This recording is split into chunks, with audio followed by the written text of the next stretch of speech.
Magazine d'information et de débat pour décrypter, décortiquer l'actualité nationale et internationale.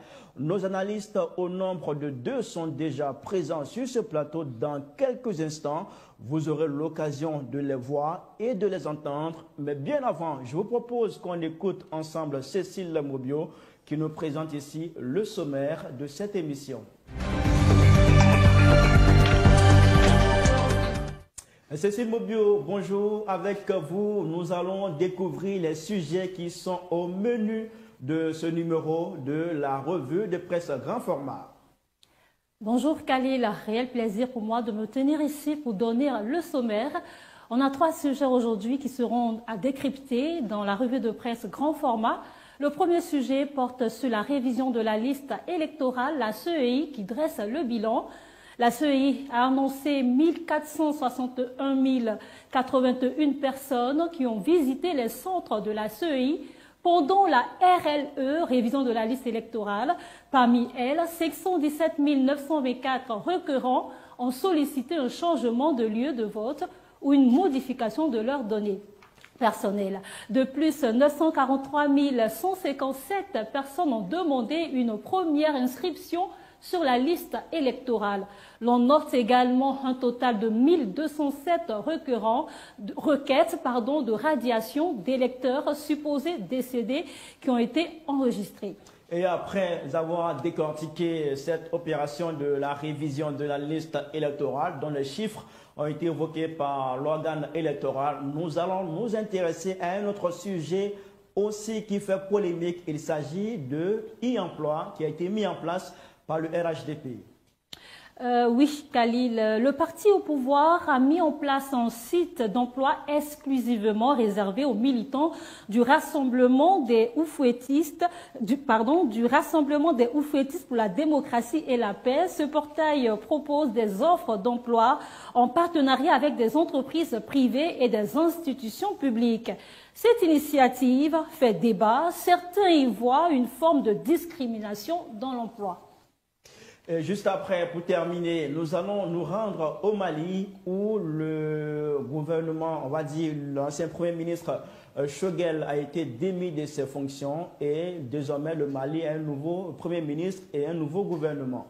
La junte au pouvoir au Mali a nommé le jeudi 21 novembre 2024 en fin de matinée le général Abdoulaye Maïga en remplacement de Choguel Kokala Maïga, le premier ministre civil qui a été limogé la veille à la suite d'une crise avec les autorités militaires. Abdoulaye Maïga fait partie du gouvernement depuis 2021, ayant servi comme ministre de l'administration territoriale avant de cumuler avec la fonction de porte-parole du gouvernement. Il est l'une des figures principales, pour ne pas dire emblématique, de la communication de la junte. Merci beaucoup Cécile pour toutes ces informations. Alors on va rectifier quelque chose rapidement. Cécile Mobio, pendant sa prise de parole, parlant des requérants qui se sont fait inscrits sur la liste électorale, a évoqué le chiffre de 1000, c'est plutôt 1 461 081 personnes. Voilà la précision qui est faite. Cécile Mobio, merci d'avoir été avec nous pour nous livrer toutes ces informations qui seront débattues sur ce plateau par nos invités.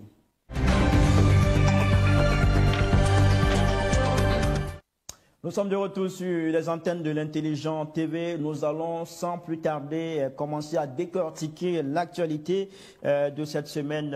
Mais avant, je voudrais vous présenter nos invités sur ce plateau. Nous avons avec nous Jean-Hubert Kofou, il est journaliste à l'Intelligent d'Abidjan. Jean-Hubert, bonjour. Bonjour Khalil. Merci d'avoir accepté notre invitation.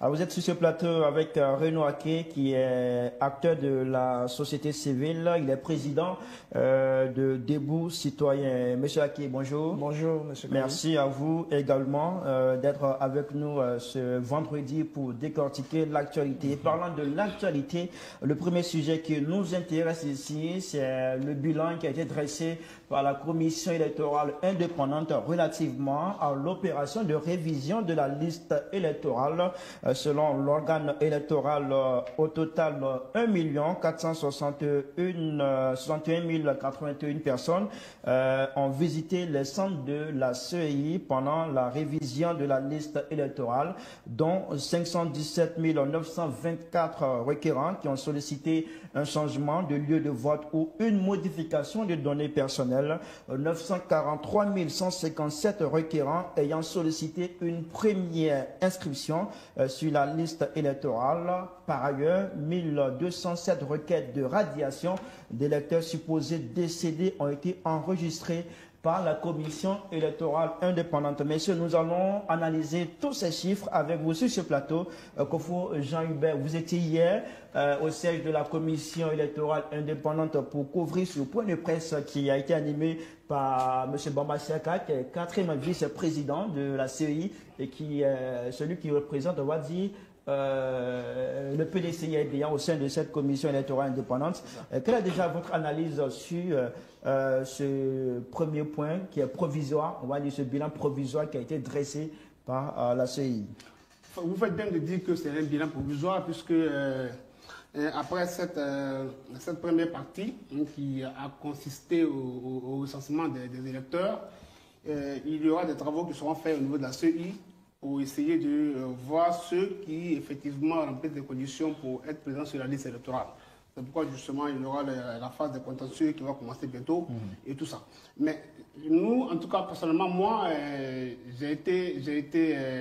on sait que le chiffre qui est avancé au niveau des nouveaux électeurs, 943 157 inscrits. On est autour du quart, du chiffre que tout le monde recherchait, que la CEI recherchait, qui était de 4 500 000 personnes. Donc ce chiffre-là, c'est le quart de ce qu'on cherchait. Mais quelque part, ce qui fait plaisir, c'est que la CEI est allée au-delà de ce qui avait été fait en 2023-2022. Puisque en 2023-2022, ils ont donné les chiffres, et quand on fait la différence de ce qui avait été enregistré comme chiffre au niveau en 2022, on est carrément autour de 367 668 personnes. Je dois préciser qu'en 2023, c'était au total 575 489 nouvelles inscriptions. Voilà. Et quand vous faites la différence par rapport aux chiffres qu'on a aujourd'hui, on est carrément au-dessus des 300 000 inscrits. Vous voyez que c'est pas rien du tout. Quelque part, est-ce que c'est dû au fait que les partis politiques ont décidé de s'y mettre, Bon, je pense que quelque part aussi, c'est pas la CEI, justement hier, le vice-président de la CEI a félicité les partis politiques qui s'y sont mis, et a félicité aussi les organisations de la société civile qui ont été aussi sur le terrain, qui ont aussi participé à inviter les gens à adhérer à cette opération-là. Moi, je pense que il faut s'en réjouir. Il faut s'en réjouir. On pouvait faire moins que ça, mais l'effort des uns et des autres a fait qu'on est arrivé à ce chiffre-là. Je pense qu'il faut s'en réjouir. D'accord. Akei. Merci bien pour la question. Ce que j'aimerais dire sur la CEI, c'est que le nombre actuel qui a été cité, le nombre est acceptable de manière générale, mais comme il a parlé tout à l'heure, il a dit que c'est par rapport à 2023 et 2022, on a fait beaucoup mieux. Non, le contexte est différent. En 2023, en 2022, il n'y avait pas d'élection présidentielle, l'engouement était différent. Et le cadre aussi est un peu différent dans la mesure où maintenant nous voyons les présidents des partis politiques qui ont fait le tour de la Côte d'Ivoire pour pouvoir, galvaniser les jeunes, pour pouvoir faire un peu de la publicité, faire un peu de choses pour que les jeunes puissent s'impliquer dans l'enrôlement. Donc pour moi, ces mesures ont été bénéfiques, mais on pourrait faire mieux. C'est-à-dire si la CEI s'était donné encore plus de temps, elle aurait peut-être atteint même la moitié, voire même plus de la moitié. Est-ce que la CEI s'est donné le pouvoir, s'est donné même le temps de pouvoir faire mieux, c'est-à-dire dépasser la moitié des 4,5 millions? C'est la question qui est pendante. Sinon, si on veut faire un bilan Bon, on va dire que la CEI ne s'est pas donné réellement les moyens pour atteindre ce chiffre. Alors, en 2023, je l'ai dit, c'était 575 489 nouvelles inscriptions. Cette année, nous avons 943 157 nouvelles inscriptions. On voit qu'il y a une progression. Est-ce que, avec un tel résultat, on peut être d'accord? Sinon, ceux qui pensent que cette opération a été un échec, est-ce que vous pensez qu'ils ont raison de le dire? Moi, je ne pense pas qu'ils aient raison de le dire. Il faut être honnête. Hein. Je pense que le porte-parole du gouvernement a été très clair le mercredi après le Conseil des ministres. Il a dit la CEI n'a jamais atteint ses objectifs. Enfin, je veux dire, en termes de chiffres, on n'a jamais atteint le chiffre maximum qu'on a toujours cherché. Pourquoi? Parce que la jeunesse ivoirienne, politiquement, ne se sent pas intéressée. Il a dit, le ministre porte-parole du gouvernement, il a dit il faut peut-être aller chercher les jeunes, les encourager à venir s'inscrire et leur faire comprendre que le jeu politique, je veux dire, le recensement électoral les concerne eux aussi. Parce que, comme on le dit généralement dans les débats politiques, dans les discours des uns et des autres, l'avenir appartient à la jeunesse. Si cette jeunesse-là, qui est la majorité écrasante de la population ivoirienne, on parle de 75% de moins de 30 ans, n'arrive pas à prendre part à cette opération-là, forcément, on n'atteindra pas ces chiffres-là. Vous voyez que 900 000, c'est vrai qu'on n'est pas loin du million de personnes, mais il y a encore des efforts à faire. En même temps, ça pose aussi la question de savoir est-ce que vraiment l'opposition comment dire ça, a vraiment raison de dire que c'est parce que dans les années antérieures, elle avait boycotté, qu'on n'avait pas atteint des chiffres trop élevés. Parce qu'aujourd'hui, on voit que l'opposition ivoirienne y a participé. Le PDCI a appelé à se faire enrôler. Le PPSI également. Malgré cela, on n'a pas atteint la barre du million. Ça veut dire que là aussi, ça montre que peut-être que l'opposition n'est plus aussi forte, enfin, n'est pas aussi forte qu'elle veut nous le faire croire. Parce que sinon, ça aurait été la ruée vers les centres de la CEI. Et aujourd'hui, peut-être que même on aurait dépassé les 4,5 millions. Et à ce moment-là, on aurait dit effectivement ce que le PPSI, le PDCI, vraiment, c'est que c'est des machines vraiment politiques, je veux dire, suivies par la jeunesse. Mais si aujourd'hui, les années antérieures où le RADP était seul à appeler à aller faire l'amendement, on est autour de 500 000, 600 000, et qu'avec aujourd'hui le PPSI et tout le monde qui s'y met, on a du mal à atteindre la barre de millions. Moi, je me dis que peut-être que l'opposition ivoirienne n'est pas aussi forte que ça. D'accord. Alors, Renaud, à entendre ce raisonnement de Jean-Yves Kofo, est-ce que l'opposition, au lieu de mettre en avant l'échec de cette opération, ne devrait pas plutôt se remettre en cause? Non. Il ne faut pas remettre sur les épaules de l'opposition l'opération de l'enrôlement. C'est un échec d'abord parce que, pas parce que l'opposition a échoué. C'est un échec parce que la classe politique en général et le gouvernement, qui est aussi un parti politique, si on veut dire, et la CEI ont jeté un discrédit sur la scène politique, sur la politique en général. Vous savez, nos politiciens ont atteint un degré de trahison qui est intolérable pour les populations actuelles. Donc, raison pour laquelle les populations ne se sont pas bousculées dans les centres d'enrôlement pour aller se faire enrôler. Donc, la responsabilité est partagée. Il ne faudrait pas mettre cette responsabilité-là sur l'épaule seulement des choses. Le gouvernement aussi est discrédité aussi dans cette opération. La composition de la CEI aussi, dans le fond, est discréditée dans la mesure où on a l'impression qu'on a le parti au pouvoir qui a plus de sièges à l'intérieur que l'opposition, que la société civile. Donc, ça pose un problème de représentation, de la diversité d'opinions.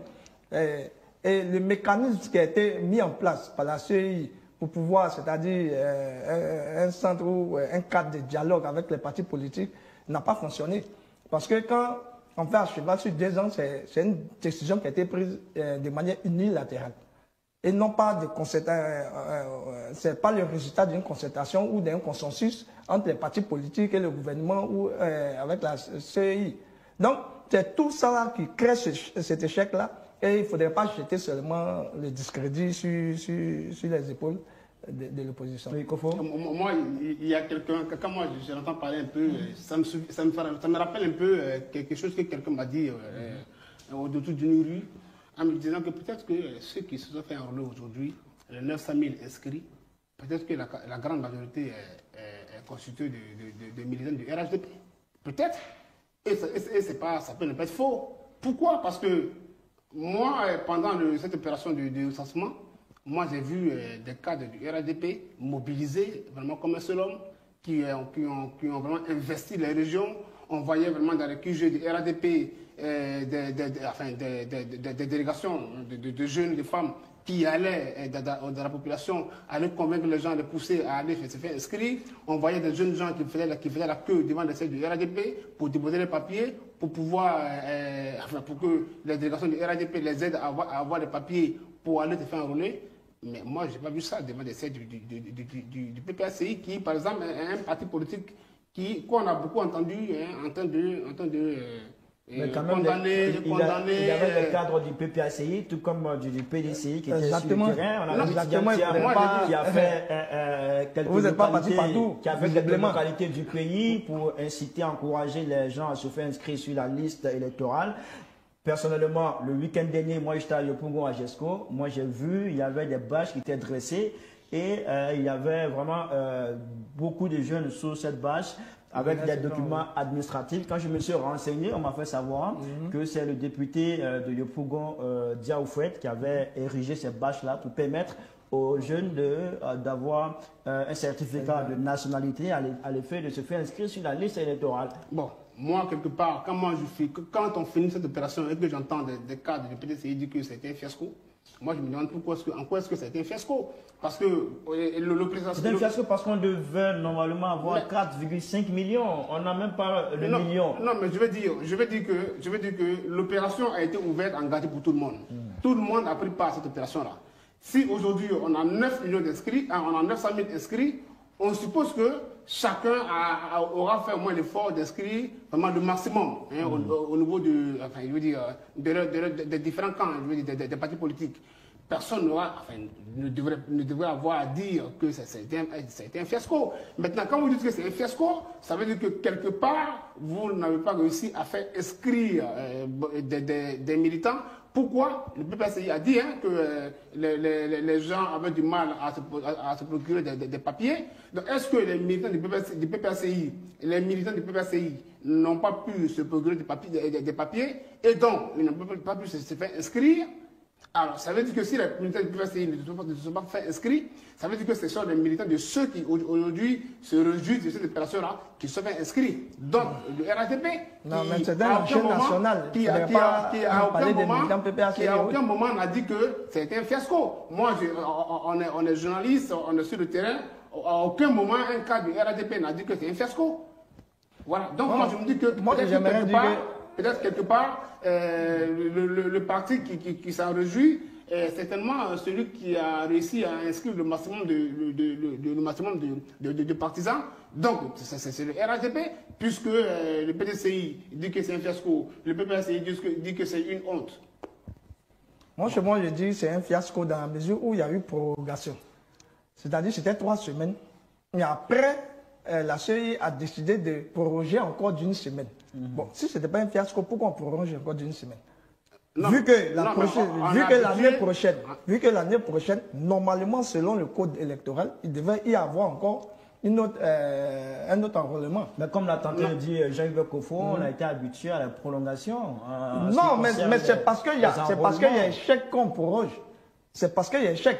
S'il n'y a pas d'échec, si tout s'est passé normalement et qu'il y a eu un engouement de la jeunesse ou des nouveaux inscrits, on n'allait pas proroger, on allait rester dans les cadres de la loi. Faire à cheval sur 2 ans, ce n'est pas rester dans les cadres de la loi. Maintenant, l'année prochaine aussi, s'il n'y a pas encore de choses, comment on appelle ça, d'enrôlement, c'est qu'on peut dire que c'est un fiasco. Alors, vous parlez de prolongation. Le porte-parole du gouvernement, le ministre de la Communication, Amadou Koulibaly, s'est prononcé sur ce sujet. C'était après le Conseil des ministres de cette semaine. Je vais vous lire un point de son intervention et puis vous allez commenter cette intervention chacun. Il dit « On ne peut pas repousser de façon éternelle cette première partie du processus qui peut impacter les autres parties. Parce que nous serons bientôt dans la phase du contentieux. La liste électorale doit être publiée à un certain moment avec l'organisation des élections. Donc, il ne faut pas perturber tout ce processus. Dans notre pays, l'élection présidentielle est le seul scrutin dont tout le monde connaît la date. C'est le dernier samedi d'octobre. Il appartient à chacun de se préparer. Kofo Jean-Hubert, vous étiez aussi au palais présidentiel pour la couverture de ce Conseil des ministres. Que pensez-vous de ces propos du porte-parole Amadou Coulibaly? Mais le porte-parole du gouvernement, il est très lucide. Il est lucide et il sait ce que c'est que respecter un calendrier. La CEI a déjà élaboré un calendrier. C'est-à-dire que depuis le 19 octobre, ouais. Ouais, en tout cas, je veux dire, à l'ouverture du... Ça a commencé le 19 octobre. Il y a eu la phase de l'enrôlement. Mais après, il y aura le contentieux qui commence. Après, il faudra afficher la liste provisoire. Il y aura encore un autre contentieux avant qu'on publie la liste définitive autour de août. Mais donc on passe le mois d'août, septembre, on est en octobre. À quel moment est-ce qu'on ferait encore un autre recensement électoral, aller encore à d'autres contentieux? On n'en finira pas à un moment donné. Donc je me dis que c'est en cela qu'on demande la CEI a demandé à tout le monde de vraiment s'impliquer dans cette opération-là. Et heureusement, moi j'ai vu, comme tu l'as dit tout à l'heure, Khalil, le président Tidiane sur le terrain, en train de sensibiliser les gens, tout ça. En tout cas, c'est beau à voir. On suppose que chacun, au moins, a fait quand même inscrire le maximum de partisans. Donc, dès lors qu'on vous dit qu'en 2025, il n'y a plus d'enrôlement, mais tout le monde est dans le même bateau. Personne ne devrait se sentir lésé.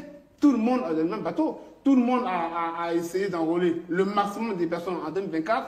Et même au niveau de nouveaux votants, on a permis à ceux qui avaient 17 ans cette année et qui l'année prochaine auront 18 ans et auront l'âge de voter, de s'inscrire. Ils se sont inscrits.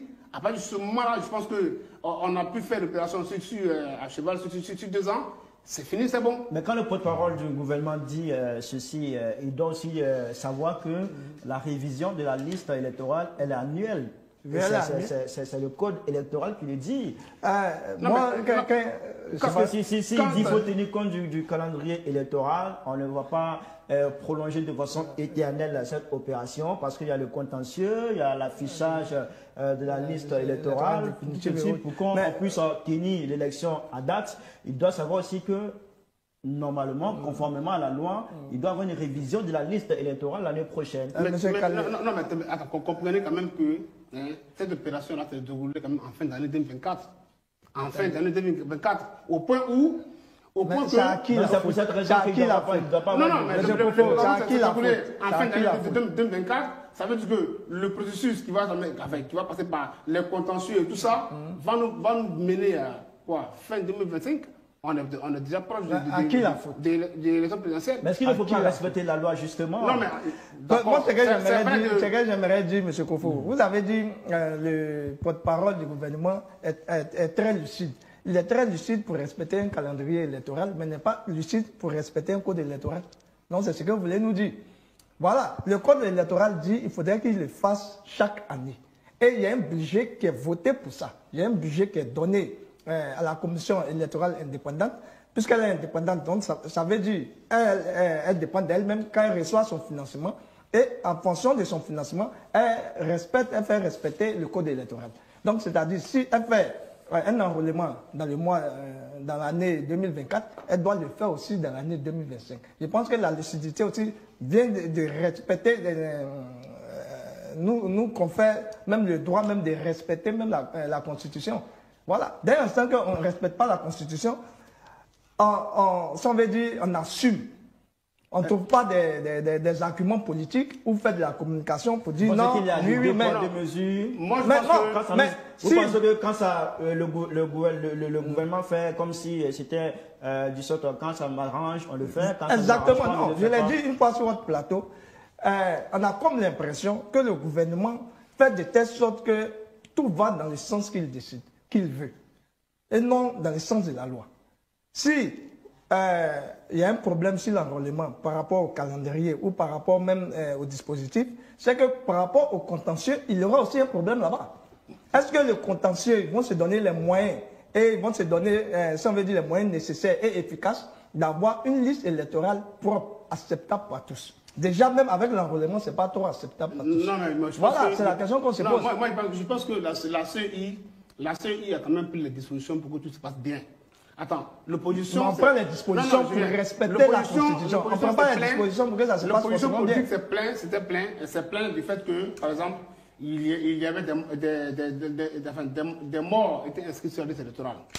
Mais aujourd'hui, la CEI a pu avoir du gouvernement l'autorisation de mener des opérations pour fouiller vraiment la liste électorale pour retirer le maximum des personnes décédées. Ce n'est pas le maximum, c'est la totalité qui est présente. Pas le maximum, pas le maximum. On ne peut pas, écoutez, pourquoi on ne peut pas? C'est que le système est mauvais.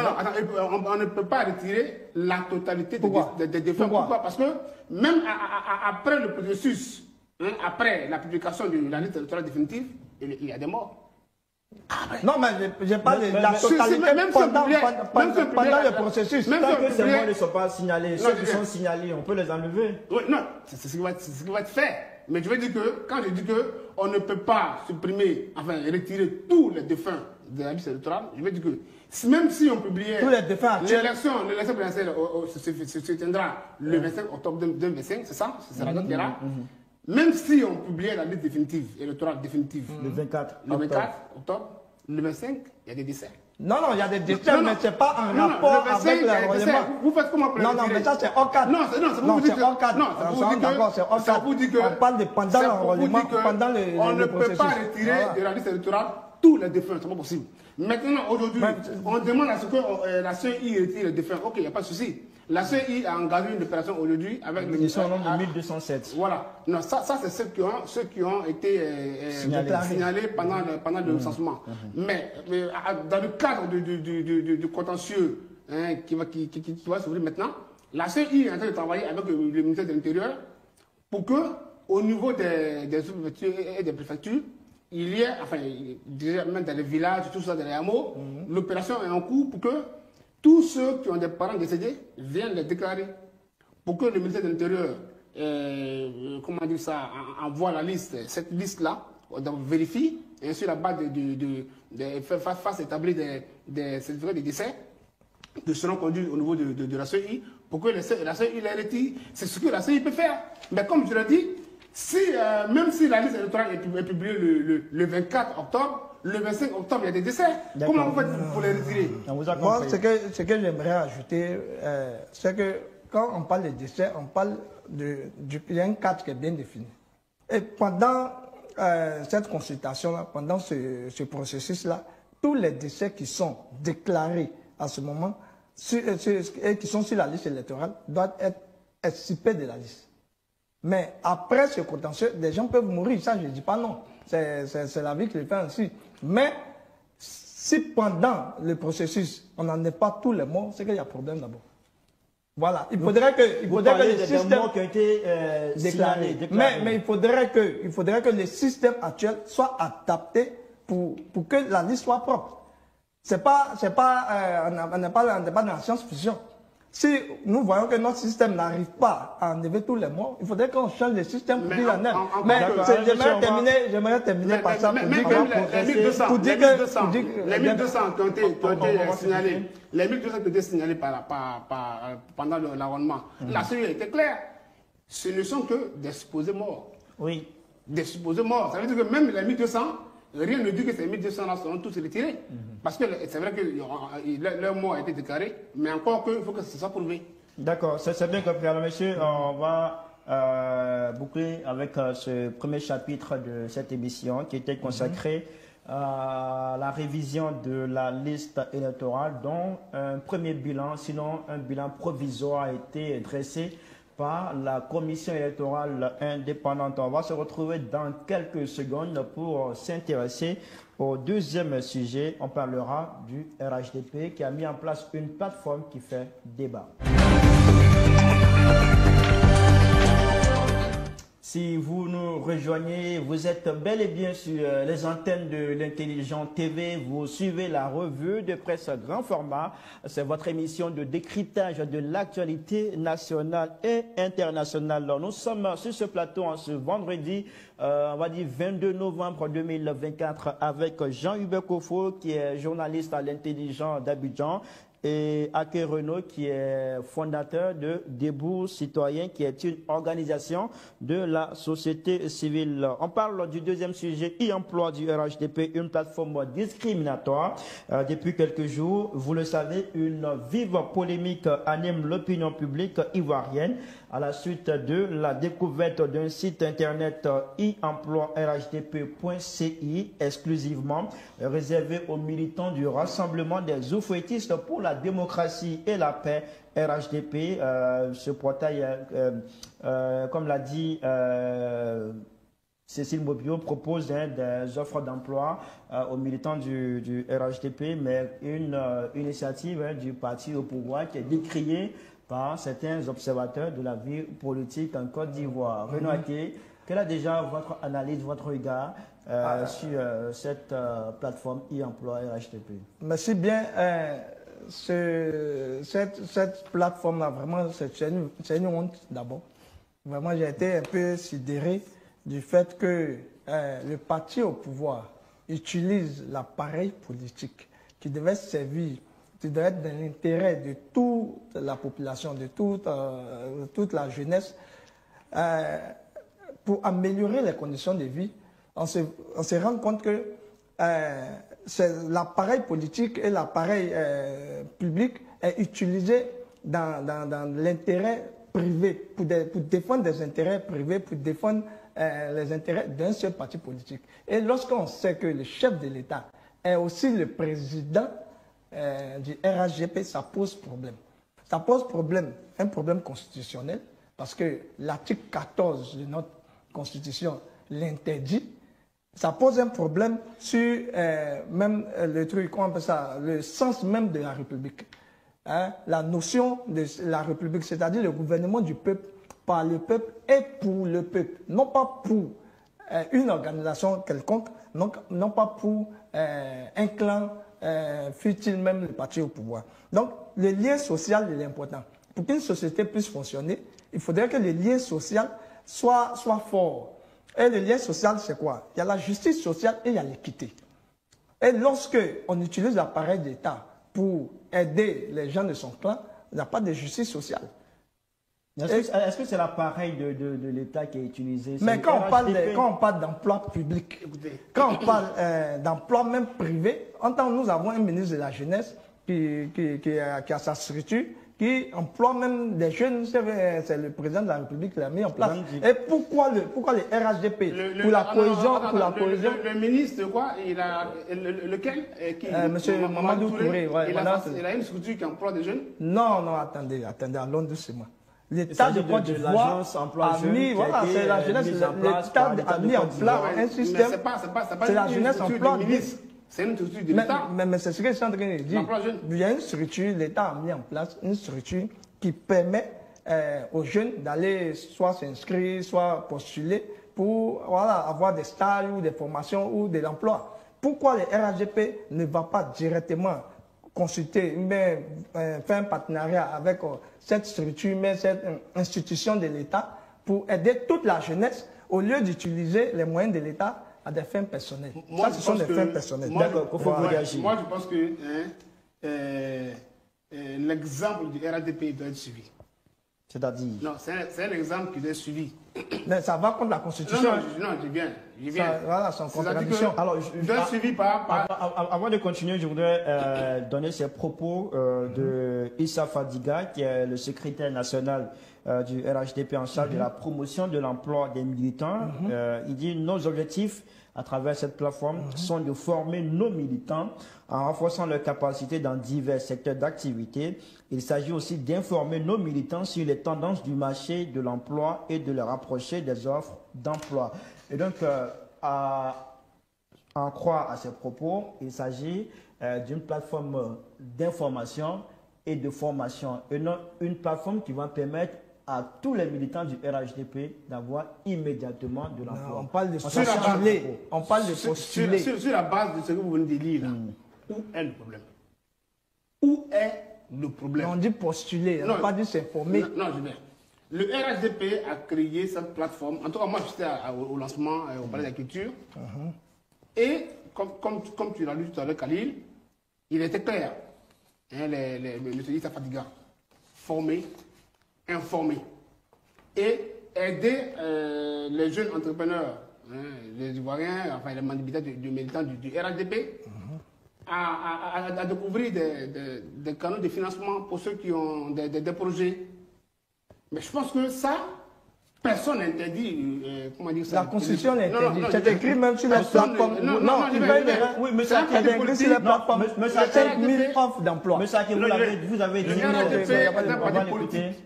Le RHDP est un parti politique. Donc, organisation privée. Privée. Voilà. Le RHDP est un parti politique. Il ne faut pas confondre le RHDP et le président Alassane Ouattara qui non, le président du RHDP. Je viens. Non, il faut les confondre. Non, vous voyez. C'est comme vous me dites que quand vous êtes à la maison, non, le président Alassane Ouattara, il est président de la République. Quand il est président du RHDP. Non, je viens. Oui, mais chacun va l'écouter. Il est le chef de l'État, même s'il est le président du RHDP, mais il est le chef de l'État.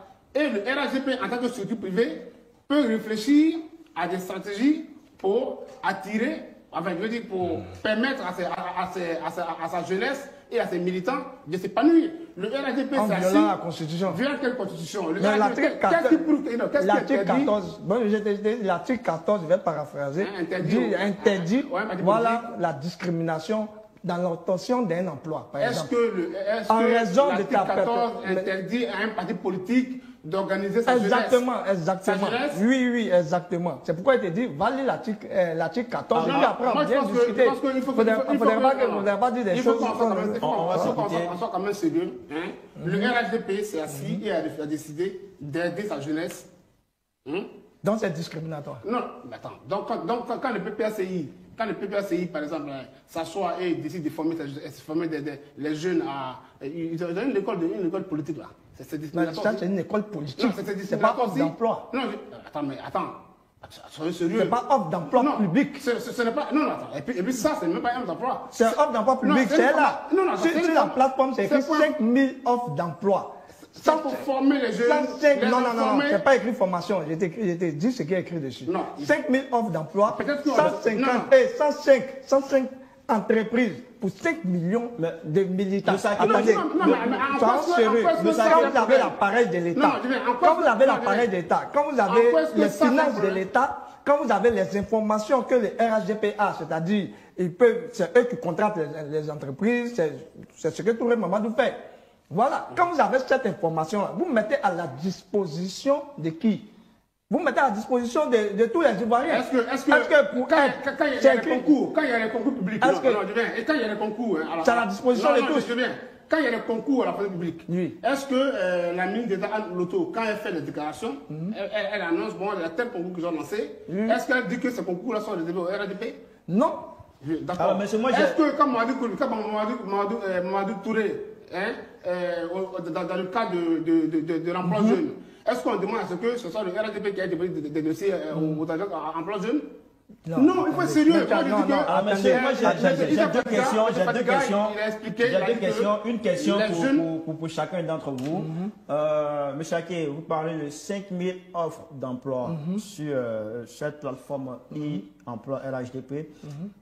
Est-ce que pour vous, offre d'emploi égale à obtention d'emploi? Offre d'emploi n'est pas forcément obtention d'emploi. Je suis d'accord. J'ai dit même le principe. Est-ce que ça ne vient pas corroborer la thèse de Issa Fadiga selon laquelle Il s'agit d'une plateforme quand on dit former et informer. Non, attendez. Quand on dit non, il a fait de la communication. C'est-à-dire, aujourd'hui, comme les gens ne sont pas matures. Non, je vais répondre à votre question. Laissez-moi, je vais répondre. Il a fait de la communication. Quand on dit offre d'emploi, et que vous avez des postulants, c'est-à-dire, parce que sur la plateforme, il y a au moins plus de 500 000 personnes qui ont déjà postulé. Ils sont les privilégiés. Non, attendez, exactement. Mais attendez, je vais répondre à votre question. Attendez, je vais répondre à votre question. Si 500 000 personnes, forcément, il y a quelqu'un qui sera embauché. Forcément. Et quand l'État de Côte d'Ivoire, où le président, ou monsieur, comment il s'appelle, Kafana et monsieur Bakongo ont donné leur onction pour cette opération. Pourtant, eux aussi, ils jouissent de l'appareil de l'État. Mais pourquoi on ne met pas ça à la disposition de tous les Ivoiriens? Au regard de la Constitution, il faudrait que même le Conseil constitutionnel puisse statuer là-dessus. Si nous sommes dans un État de droit, la justice doit être juste, mais elle ne doit pas être dans l'intérêt de choses. Alors, la question pour vous, c'est une plateforme qui a été mise en place par le RHDP. Vous estimez que le RHDP est en train d'aider sa jeunesse, mais il y a quelque chose qui a été noté ici, c'est que ce parti, le parti qui a créé cette plateforme, est le parti au pouvoir. C'est là le problème. Le parti au pouvoir en Côte d'Ivoire ou dans n'importe quel pays est le parti le plus puissant, qui a tous les leviers, qui a toutes les finances, qui a tout ce qu'il faut pour faire bouger les choses dans le sens qu'il le souhaite. Est-ce qu'au regard de ce postulat, c'est pas juste de dire que forcément il y a des gens qui seront mis à l'écart? Il y a une forme de discrimination. Est-ce que vous pensez qu'une forme d'exclusion, comme il le pense, est-ce que vous pensez que les jeunes du PPSI, du RHDP vont forcément avoir les mêmes avantages, les mêmes privilèges que ceux du RHDP? Est-ce qu'il n'y a pas véritablement une forme de discrimination? Et heureusement que offre d'emploi n'est pas synonyme de obtenir d'emploi, obtention d'emploi. Offre d'emploi n'est pas synonyme de obtention d'emploi. La jeunesse ivoirienne a besoin d'une formation, vous comprenez? C'est un constat que le RHDP a fait. Maintenant, tous ces jeunes qui sont membres du RHDP, le parti décide de pouvoir, pouvoir leur apporter cette connaissance-là qui peut, par exemple, leur permettre de rédiger un CV, comment chercher un premier financement pour la réalisation de son projet, et les concours de la fonction publique, les informer. C'est juste. Mais ce n'est pas écrit information. C'est ça le problème. C'est pas écrit information. Je pense qu'à partir de ce moment-là, il n'y a pas de feu à la maison. Moi, je pense plutôt que l'opposition, derrière ce qu'il a dit, moi je vois l'opposition, puisque on a vu Charles Goudé attaquer cette plateforme-là. C'est du bon sens. En fait, moi je me dis que quelque part, ils se disent que, mais tiens, on aurait pu faire ça. On aurait pu faire ça, aider ces jeunes à travailler. On aurait pu, peut-être à un moment donné, quand on était au pouvoir, parce que justement le PDCI a été au pouvoir, le PPSI a été au pouvoir sous les couleurs du FPI, mais on a vu comment les chiffres de chômage explosaient dans ce pays-là.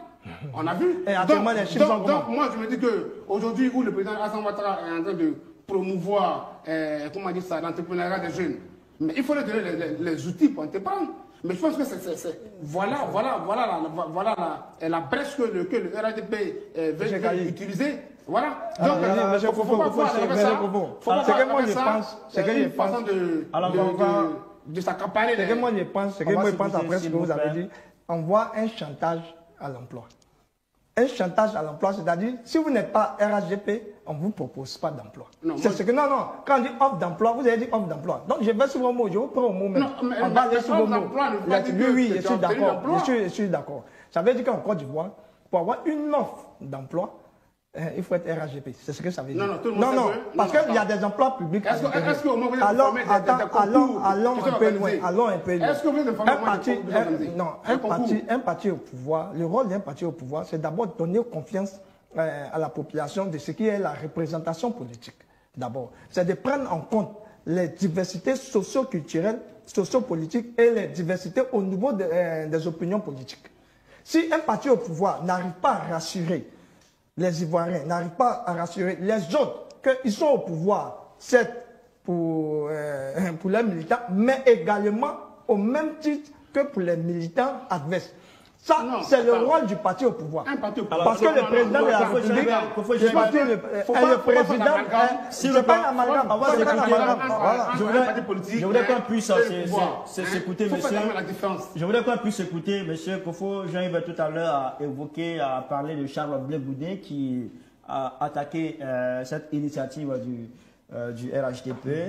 Il n'est pas le seul. Hein. On a Fabrice Lago, qui est secrétaire national technique chargé du marketing politique au PPACI, qui a, on va dire, décidé de porter cette affaire devant la justice. Dans un courrier qu'il a adressé au procureur de la République, il dénonce une manœuvre qui, selon lui, viole le principe constitutionnel de l'égal accès à l'emploi. Je pense que c'est encore...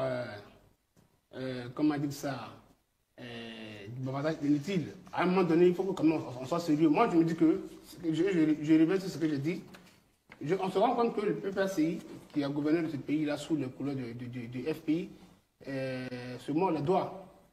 On aurait pu peut-être faire ça pour réduire vraiment le chômage en Côte d'Ivoire. Moi, je me dis que c'est ça. Et ça réduit le chômage. Non. Vous êtes sûr que si on veut entrer dans le domaine, ça va rentrer dans le domaine économique, ça peut réduire le chômage. Dès lors que vous donnez à un jeune homme les outils pour entreprendre, vous lui donnez, comment dire ça, vous lui montez les créneaux pour avoir un financement. Mais ça réduit le chômage. Vous êtes sûr qu'en partageant, je vous pose une question, en partageant des emplois précaires, et ça ce sont des emplois précaires. Qu'est-ce qui réduit le chômage? Est-ce que quand on distribue des emplois précaires, on passe... Parce que, attendez, laissez-moi aller. Non, je vais vous expliquer. Laissez-moi vous expliquer. Laissez-moi vous expliquer. Allons sur le domaine économique. Allons sur le domaine économique. Est-ce que ces emplois-là, si le gouvernement, si le RHDP actuellement arrive à trouver ces emplois-là, ce sont des emplois précaires de bas salaire. Ils ne peuvent pas faire autrement que ça. Non. Ce qu'il peut dire, c'est que l'État actuel... Non, je vais répondre. Est-ce que vous avez connaissance des emplois concrets qui sont proposés? On n'est pas idiot parce que l'agence emploi jeune elle-même, ce sont des emplois précaires de bas salaire. Il suffit seulement d'aller regarder sur les sites. Maintenant, les emplois de bas salaires, là, ça n'aide pas l'économie de la Côte d'Ivoire. Je pense que le débat est clos. Le PPACI... Ça n'aide pas l'État. Vous n'allez pas clore le débat à ma place. Non, je vais dire que le PPACI regrette en fait de n'avoir pas fait ça. Parce que sous son régime... C'est pas le droit d'un parti politique. Monsieur, on n'a pas suffisamment de temps. Qui est monté vraiment en puissance, la FSI. Aujourd'hui, non. Monsieur Kali, attendez, il va être malade à vol d'oiseau, on va se rendre au Mali pour essayer de vous entendre aussi sur ce qui se passe au Mali. On va se retrouver dans quelques secondes. Mais nous sommes au Mali, voilà. Nous sommes au Mali, précisément à Bamako, où nous allons essayer de décortiquer l'actualité du Mali. Vous le savez, cette semaine, les choses sont allées très vite du côté de Bamako. D'abord, c'est le Premier ministre, l'ex-Premier ministre Choguel Maïga qui fait une sortie pour critiquer la junte militaire, qui s'interroge sur la durée de la transition. Quelques jours après, on a un communiqué de la présidence qui le débarque de ses fonctions de Premier ministre. Quelques heures après, on a le colonel, le désormais général Abdoulaye Maïga, qui était anciennement ministre de l'administration territoriale, qui devient le Premier ministre. Et par la suite, on a un nouveau gouvernement qui a été mis en place. Voilà un peu comment se présente l'actualité au Mali. Kofo Jean-Hubert, impression? Je pense que c'est la descente aux affaires qui continue pour le Mali. Choguel Maïga, il a été Premier ministre de ce régime-là depuis 2021, après 2021, juin 2021, pour être précis, juin 2021. Aujourd'hui, c'est le divorce. Moi, j'appelle ça le divorce, même si lors de sa sortie, son dernier discours, son dernier poste qu'il a fait, il s'en est pas vraiment pris directement au pouvoir, enfin au régime, mais on sent que le divorce est consommé, mais c'est la distance de l'affaire.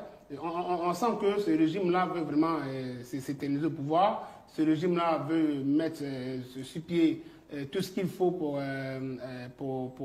garder le pouvoir pour lui. On voit tout ce qu'il y a comme gymnastique. On accuse la France de ceci, on accuse un terreau de cela, et chaque fois, dernièrement, on a vu les grades qui ont été distribués vraiment généreusement à tous les officiers et à tous les petits militaires passants. Donc, je me dis que ce régime-là, c'est un régime, c'est ce régime-là, voilà, fait tout pour se maintenir au pouvoir. Et je pense qu'aujourd'hui, le fait de démettre de ses fonctions Choguel Maïga, qui a pour une fois eu le courage de critiquer les choses, de dire les choses, ce qui est vrai, pour une fois. Est-ce que ce n'est pas un peu tard aussi de sa part, parce que c'est depuis 2021 qu'il est au pouvoir? Est-ce qu'il n'a pas constaté tout ça, ou bien s'est laissé berner? C'est ce qu'on doit comprendre. Quelque part, moi je me dis que peut-être que le monsieur, dans sa tête, il a compris quelque chose. Franchement, il a compris que ce régime militaire est en train de conduire le pays vraiment vers l'impasse. Et on a un pays qui, depuis les combats qui ont été gagnés, on sait comment, au niveau de Kidal, il n'y a plus rien eu. Il n'y a plus rien eu. Et donc, c'est un pays qui va mal. Et ce sont les signes. D'accord. Alors ok, on accuse Choguel de trahison, de déstabilisation. Est-ce que, selon vous, il y a des risques d'arrestation, de poursuites judiciaires qui planent sur lui? Non, c'est pas exclu, exclu. Mais moi, ce que j'aimerais dire, Choguel Maïga s'est rendu compte qu'il était un premier ministre de façade. La main est venue prendre le pouvoir. Ils avaient besoin d'un premier ministre, au moins civil, pour maquiller un peu, cautionner tout ça. Et Choguel Maïga s'est prêté à l'exercice. C'est un très bon communicant, pour l'avoir plusieurs fois écouté. Et il a un narratif cohérent. Donc, ils ont utilisé le temps de se mettre en place, le temps de pouvoir s'aguerrir sur le plan politique, parce qu'on a l'impression maintenant que les militaires ne sont plus des militaires, ils sont devenus des hommes politiques. Maintenant que Assimi Goïta est devenu un général, bientôt, il sera un civil et il va se présenter aux élections. Le temps de maîtriser tous les rouages de la politique. Et Choguel Maïga, aujourd'hui, en fait les frais. Maintenant, l'armée s'est dit aguerrie pour faire la politique. Et lorsque, je l'ai dit une fois sur votre plateau, l'armée au pouvoir n'est pas une bonne chose. Dans la mesure où l'armée, les militaires ont une doctrine. Je n'ai pas dit des doctrines. Et quand vous êtes gouverné par des gens qui sont endoctrinés, le résultat donne ce que nous voyons maintenant. Et maintenant, le plus important, c'est de voir maintenant quel sera l'avenir politique de Choguel Maïga, parce qu'il s'est mis à dos aussi l'opposition. Est-ce que vous avez des éléments d'analyse concernant son avenir politique? Son avenir politique, ce sera un peu compliqué, mais dès l'instant, s'il n'est pas emprisonné, il aura plus de chances de pouvoir être une figure de l'opposition, parce que pour avoir été dans l'appareil, il connaît très bien un peu les rouages, il connaît qui fait quoi, qui décide réellement dans l'appareil. Donc, en tant qu'un opposant, il sera un peu crédible. Maintenant, après, ce sera bon. Comme je le connais en tant qu'un bon, pas je le connais personnellement, mais pour l'avoir écouté, c'est un bon communicant. Il trouve les mots justes. Donc, je pense que ça va dépendre du contexte que les militaires auront tracé, auront bien défini. Et en fonction de ça, bon, est-ce que ça sera possible qu'il soit crédible aux yeux de la population en tant qu'opposant, quand on sait qu'il a collaboré avec les militaires depuis 2021? Non, moi je pense que Choguel Maïga, cette sortie qu'il a faite, elle n'était pas anodine. L'homme veut se positionner dans l'avenir politique du Mali. Moi je vois Choguel Maïga candidat à la présidentielle. Et moi je pense qu'aujourd'hui, la posture qu'il adopte aujourd'hui, c'est une façon de se désolidariser du régime militaire. Pour ne pas les élections n'ont pas encore été définies. Pour ne pas... Non, pas encore défini, mais je veux dire que après le référendum, tout de suite, c'est pas sûr. Donc il faut déjà chercher à se positionner politiquement, notamment en se désolidarisant du régime militaire et en se positionnant comme quelqu'un qui pourrait faire l'affaire. Hein, au cas où le régime militaire devait partir. Parce que si aujourd'hui le bilan du régime militaire est négatif, et que Choguel Maïga il reste avec le régime militaire jusqu'à la fin, il sera comptable de ce bilan. Bien qu'il ait été ministre, il était premier ministre depuis 2021 jusqu'à aujourd'hui, ça fait quand même 4 ans qu'il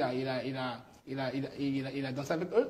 Mais aujourd'hui, le fait de prendre distance avec eux, je me dis que ça le met dans une posture de quelqu'un qui pourrait faire l'affaire de tous ceux-là qui critiqueraient demain le régime militaire. Moi, j'ai vu son tweet de ce matin, où il a dit que enfin le Nil a atteint le Caire. Ça veut dire quoi? D'accord, on vous a compris.